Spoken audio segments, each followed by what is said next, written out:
So when you look at this from an agency perspective, Lauren, like, what do you think the knock-on effect of this is going to be for G2? Because I think that's going to be a major conversation. As we are recording this show, one thing that happened is it looks like they were denied partnership in Valorant. That's the news stories that are coming out, which I speculated on Twitter might actually happen as a result of this. But do you see any clapback coming from potentially G2's partnerships? Because you continue and have worked at major agencies. Yeah, I mean, I think, the third step of his friendship with Andrew Tate existing, him posting content about it, the third step in that is bringing the G2 brand into the tweet. It wasn't just, I was partying with Andrew Tate this weekend. Like, the verbiage of the tweet explicitly says, yesterday we celebrated G2's world championship, which I think, then again, brings the association back to somebody who's associated with the organization. And so, listen, esports teams, many of them, and you look at, 100 Thieves and how closely that brand is tied to Nadeshot's personality. And you look at, there are many, many examples across the industry of the founder, because these companies, in a lot of cases started really small, the character and personality of that person really starts to inform the DNA of the brand and really starts to kind of shape what that brand looks like as it gets bigger and bigger. And I think Carlos has really, really strongly influenced what the G2 brand has become. And he's so strongly associated with the G2 brand in a way that, I would argue 100 Thieves and Nadeshot are no longer this in the way that I think G2 and Carlos still remain. Yes, I agree. So I think that is where this gets particularly tricky, is just sort of untangling what that looks like. I mean, from G2 is a really big company at this point. I don't know exactly how many employees they have, but, many rosters across many titles. They've got a lot of people working for them. The organization is much, much bigger than one man at this point. So I think, the pylon of G2 as an organization and punishing employees and, things, this is something that they have absolutely no control over. But yeah, I mean, this is the very tricky part of closely tying a personal identity to a corporate one. By the way, I will also say, even though I totally agree, essentially G2, at a minimum, Carlos is the spirit animal of G2. As he goes, it's perceived, so G2 goes. But I will say, this is one thing to say. One video does not undo the good that G2, the organization, has done. This has been one of the foremost organizations for promoting the best women in esports. They have hired some of the best streamers and content creators to work for them who are women. They have had one of the best CSGO and Valorant Game Changer, whatever they call it, teams in the entire time, and have always been at the forefront of bringing those teams through. So I also don't think you can just tar all of G2 in this particular regard. As you've seen, G2 themselves have taken disciplinary action against Carlos pretty much immediately. And if you know the kinds of money people like him make, not small actions either. It wasn't just a slap on the wrist necessarily. Yeah, I mean, for me, the issue I've got here is I've been on this same ride that Carlos was on when he did this. The fuck up merry-go-round, where every cycle you can just get off, but you fuck up again, and you can get off now, and it's still not that bad, but your ego won't let you get off, so you fuck up again, and eventually the ride just stops and you've destroyed everything. And I've definitely done that. And big egos, and people who think they're, people who want to present an image of strength, you can't get me. I'll do what I want. You don't get to be the boss of me. I worked hard to get to where I am. You don't get to tell me what to do. If that's your, kind of ethos, if that's the little voice inside your head, you're always going to be on this fuck up merry-go-round. And Carlos did this. So the first thing, come on. You know what Andrew Tate's all about. You know, you've seen him be deplatformed a million times. You've seen fucking Logan Paul. Or was it Jake Paul? I don't know. I can't tell them two fuckers apart. I'm a boomer. I shouldn't be able to. I think it was Logan that did the Japanese forest one, if you mean that. Yeah. Either way, whatever. He's fucking up boxing. Fuck that guy. But, you know, one of them said that even he wouldn't, you know, fucking platform him, and that he was disappointed in other content creators. And this motherfucker takes photographs of people's loved ones' suicide corpses for content. You know? So you know what he's about. So maybe don't take a picture of him if you know he's there. But he did. He took a little video, didn't he? Then he said in the tweet, celebrating G2's World Championship win or whatever the fuck. So now you've made Andrew Tate brand adjacent. It's not just you're out drinking with him, it's your brand. But don't worry, Carlos, we've only done 2 cycles of the fucking fuck-up merry-go-round. You can get off. What's that? You don't want to get off. Now you're going to tweet out, he's my fucking friend. Why would you ever say that? You don't need to say that. You don't need to declare a friendship. It doesn't even look like it's a friendship. You're about as much of a friend in that fucking photo as me walking around taking pictures of fucking people in cosplay or whatever. Yeah, you know what I mean? Am I off base here? Until he made that tweet, I actually genuinely thought he was being cheeky in the sense that he might not have even been in that group, because he looked just the outskirts. Fogging up the wind. I thought that. I love you backwards so he can read it, right? So he could have got off the merry-go-round. 3 cycles we've done now, but he didn't. And then he called it a friendship, and now everyone starts coming, oh, esports drama, a chance for me to virtue signal about how good I am, even though Saudi Arabia underwrites my checks. Yes, I'm here, everyone. 4th time he goes around. I will. You know, he says, like, what is it? I'm not going to apologize. I'm not going to let people police my relationships. This is where I draw the line. All right, okay. 5th go around now. There's a PR statement. It's wishy-washy. He puts out a statement saying, like, oh, you know, yeah, I shouldn't have done it, or G2 understands we've hurt some people or something, and everyone's in the chat, come and Carlos L, come and G2L, right? Now, maybe just let it breathe. Don't say anything else. No, what's that? Now you're going to come out and fucking say some other shit. So round and round and round and round and round it went. And here's the problem. Because Carlos is so synonymous with G2, it feels proportionate to punish G2 for his sins, but it ain't, because you're punishing all the players that ever would have had a spot in Valorant, and now they don't because of one guy getting a bit carried away and feeling his oats on Twitter. It's all the staff, by the way, in that game. They're probably going to have to fucking lay off all of the analysts, all of the staffs, all of the coaches. These are the people you crucified. It's like the fucking end of Spartacus with your fucking virtue signaling. And I'll tell you what, we'll get to this in a bit. I think it's even worse than you fucking recognize. I think it's even worse. I don't think it's just a Valorant spot. I think the whole ship is coming down over there right now, and I think you might even see a parting of the ways between the two. I think we're there. So at the end of the day, here's the problem I got with it. Carlos fucked up massively. Could have unfucked up. The issue isn't even the original video or the original tweet. It's the doubling down and the refusal to fucking apologize and acknowledge his wrong. And sure, maybe he doesn't have to, but in refusing to do that, he's taking down all them people with him right now. But it's not just him. Like, he's not the one doing the crucifixions.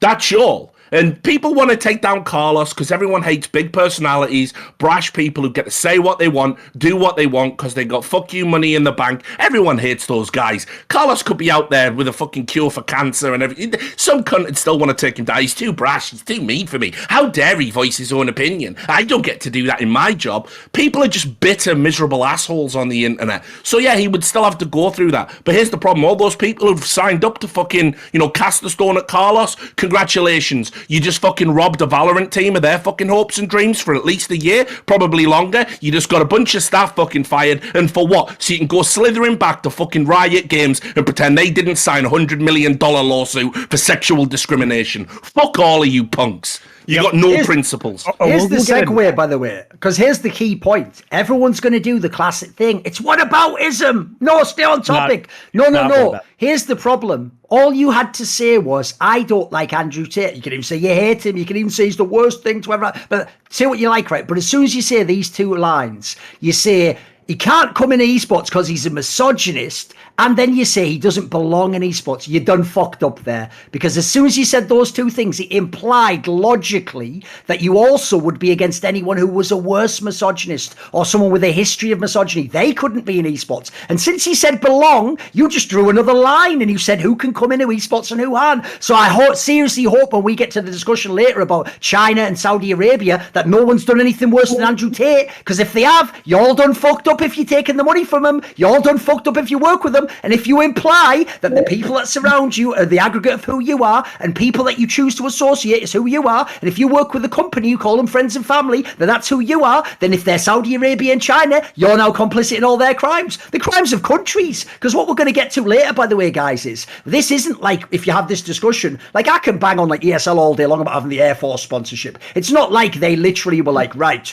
the literal like leader of the commander of the army is like, right, we need actually ESL to promote the Air Force so that we can actually go next month and kill people in a bombing. Right? That would be heinous, except that's basically what is happening in esports. Like, you're going to find out the word basically didn't even do much heavy lifting there. So it's all right, we'll tease this out, because that's the key thing. The people who actually demanded this become a conversation where we turn the spotlight around and look at the ugly, bloody people in the audience are the ones who made these statements. It logically infers that you want those discussions to happen. In fact, think about what a lot of the praise was about. It was about the idea, finally, someone's calling this person out. Finally, we're not going to stand for misogyny. Well, you know what, guys? Let's call people out. Let's not stand for misogyny in the industry. Yep. So let's look for real misogyny and real people to call out. You know, by all means, I'm in favor of having this conversation that resulted from Andrew Tate. But the knock-on effect of that is we have to have this conversation about the real issues that exist within this industry.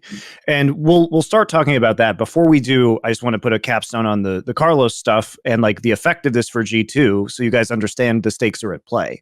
So almost certainly within the team agreement that Riot has signed with G2, there is going to be some clause about not defaming the league or bringing bad publicity to the league. Now, I'm not sure that posting a video with this guy and then saying that you can hang out with whoever you want to really fits like a legal standard of defaming the league, because you're not actually co-signing any beliefs in this. It's not like Carlos said, I agree with everything this guy said, or, it's really ambiguous. So I don't think that that is going to reach any kind of threshold where Riot can reasonably punish him. But as we've seen, if the rumors are to be believed that are coming out while we're recording this right now, G2 was accepted into the North American partnership position, which, by the way, has been a goal of G2's for a long time. Carlos moved to New York, or is moving to New York. I forget which one it is, if he's already there or not. They actually they applied when franchising occurred for the LCS slot, not the LEC slot. Initially, and they asked Riot to do that. Riot said, no, you guys need to stay in Europe. But G2 has been pushing to become a more globalized brand when they have been mostly a European one up until this point in time. And so them seemingly getting the NA slot for Valorant, the NA partnership, and then now it being revoked is a big deal. So while Riot can't necessarily say anything with their agreement, potentially as it stands right now, we're still waiting to see if there is going to be some announcement for Riot. I imagine there already would have been a punishment if one was going to be issued, but they may be doing a deeper dive on it. The thing is what they can do is just deny them access to games in the future, right? And it seems like that's what's happening. Same thing, by the way, appears to be happening to TSM, again, for kind of unforced errors from the CEO and figurehead of the company. They couldn't really do anything besides give Reggie the max fine for what was going on at TSM, because he didn't break any laws as it results in terms of employment. He was a jerk, not a bigot, right? I just think it's really lucky that Riot didn't get kicked out of their own program for all the shit they've done. But they obviously survived that one, so fair enough. So I actually don't think that anything is going to happen to Carlos, because people are going to turn against G2. The fans are going to turn against G2 because they don't like these beliefs. The employees are probably going to turn against G2 because they don't like these beliefs. The sponsors are going to turn against G2 because they don't like the beliefs. And at least they say they don't. Sure. And other entities like publishers such as Riot and others are going to think twice about having this organization participate with them. So the penalties are going to be huge no matter what, and indeed sound like they already are huge, at least in the scope of Valorant.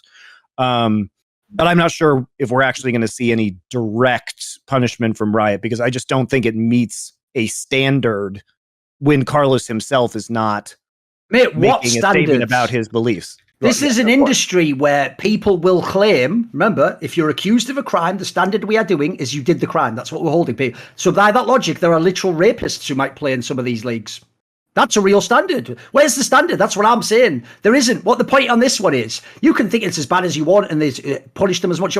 This is what you call making an example of someone. And if you know my position, it's always been crystal clear. You don't make examples of people, because what that always means is not, I'm going to make an example and give the appropriate punishment. We all know that's a euphemism for, I'm going to come down on this motherfucker like a ton of bricks, punish them as hard as possible. And this is the classic Riot/Blizzard approach. And the reason I'm going to do it is because I don't like to actually police the scene. I don't like to actually hold each person accountable proportionate to what they have done and said. So what I do is every now and then, when one scenario goes too far in the optics, I essentially kill that person metaphorically so that everyone else knows death penalty if you're the one that I select. Same with iBuyPower getting banned in CSGO. Same with certain scenarios that people said political things within Blizzard games about certain large countries that fucking own all of League of Legends. Like, this has happened time and time again. So as you'll find, there is going to be no standard once you start getting into these other areas. Like, the standard will evaporate immediately. So I agree, Monty. In theory, that's what they would all say they're doing, but you will later find out they have no problem doing business and being associated with and owned by people who not only espouse these views, build societies off it, and literally punish, kill, and abuse women. You'll find this out. So, do we have any final thoughts on the Carlos issue before we go into the larger industry issue? Because I think it's probably about time for that. Yeah, sure. I just want to say, if it does end up being like some sort of existential part in other ways, because obviously the part we've left out is he is technically on leave right now. He's been sent away by the company. That's not at his behest. That's 8 weeks away from the company, I'm guessing, so they can try and scramble and unfuck the mess that, sure, he's put them in. But I knowing Carlos, I don't think he's going to be happy about that. I don't think he's going to be happy about being undermined like that publicly after what he said. It's very clear that you're not going to get the standard esports apology. What you're always supposed to do when the mob comes around is you're supposed to apologize no matter what it is, right? And maybe an apology is warranted here. I'm not saying it's not. I'm just saying standard protocol, whether it's warranted or not, is to drop to your knees and apologize and beg fucking clemency because you're the villain of the day and you're in stone, you're just getting wrecked, and then they're going to go and do something else within 48 hours because it's not about principles, it's not about values, it's about filling their fucking dead, empty lives with entertainment. It's recreational outrage. That's all it ever is. So he's not playing that game and hasn't apologized. Suggests very heavily to me that there's more to come to this story. And when it does, let's say, for example, imagine a world where Carlos leaves. How do we feel about that? Yeah. I mean, Lauren, do you think it's time with the Reggie and the Carlos stuff to kind of disentangle esports brands from their major personalities and founders at this point? Then I would say, like, that's not just true in the cases where it becomes a liability. Like, it's true even when the center personality is doing really good things for the brand. Like, I am just a believer in building something completely separate from individuals so that this doesn't ever become a potential eventuality. So, I think it is well time to disentangle the identity and personality of a founder or a CEO with the rest of the brand.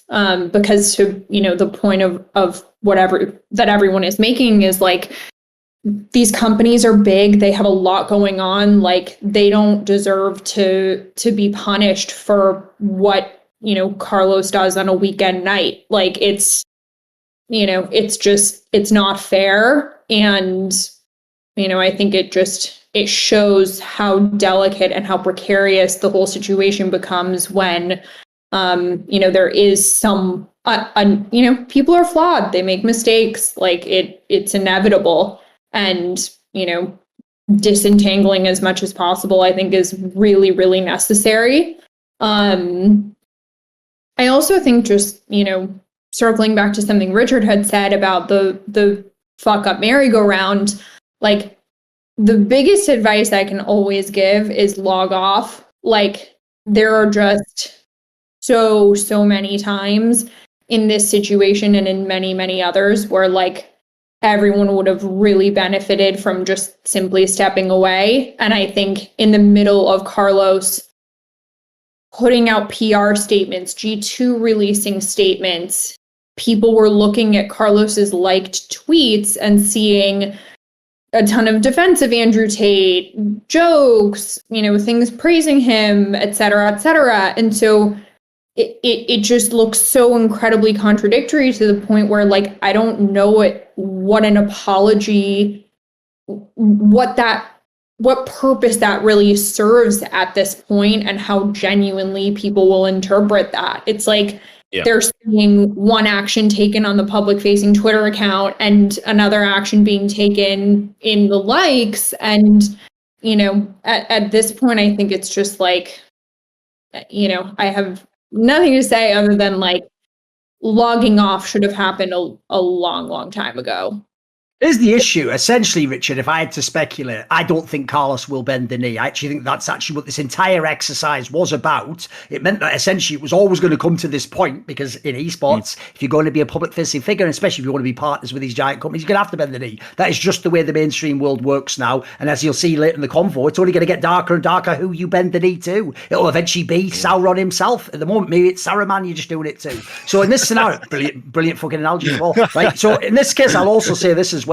My other problem with this is, because Carlos will never bend the knee, I agree with Lauren, from like an agent / a marketing perspective, there is no way back. But the issue is, as a man, he is not like irredeemable because of this, or committed some like vast offense. It's all optics and marketing. Like, no, he has literally never agreed with any of these views publicly. He has never espoused any of the things that person did. And so to pretend, as people will, like all he did was he like rode G2 to the top, almost like he just did nothing. Because these people are all hardcore socialists who despise people like Carlos and want him taken down. That's why they even say stupid stuff like, good CEOs should get money taken off them. Like, he's not Bezos, you fucking idiot. Just a guy in esports who was an entrepreneur and literally from being a player built a whole company, which is very impressive. Here's the point. Without that fucking personality, there is no G2 with all these people hired now. You know what's going to suck for some of those people who get hired, laid off, or maybe the company goes downhill. But let's be real. Then Carlos giveth and Carlos taketh away. There never was a G2 like that. They never had these gigs without him. He built the whole fucking branding that everyone's loving. All the fans came because of his branding, his personality. So the idea that all the good he's done is like it's wiped away with the immortal black mark sin of liking some tweets, making an abstract point about you can't please his friends, and posting a stupid ill-advised tweet that was edgy about a guy who's been banned off the internet, who in no context is coming to esports. That can't be the scale if Anubis is weighing his soul. It can't be, and it will not be as long as I'm in this industry. Want to see more cool, funny, interesting clips based on topics from my content? Well, subscribe to this channel then, or, be a pleb and don't.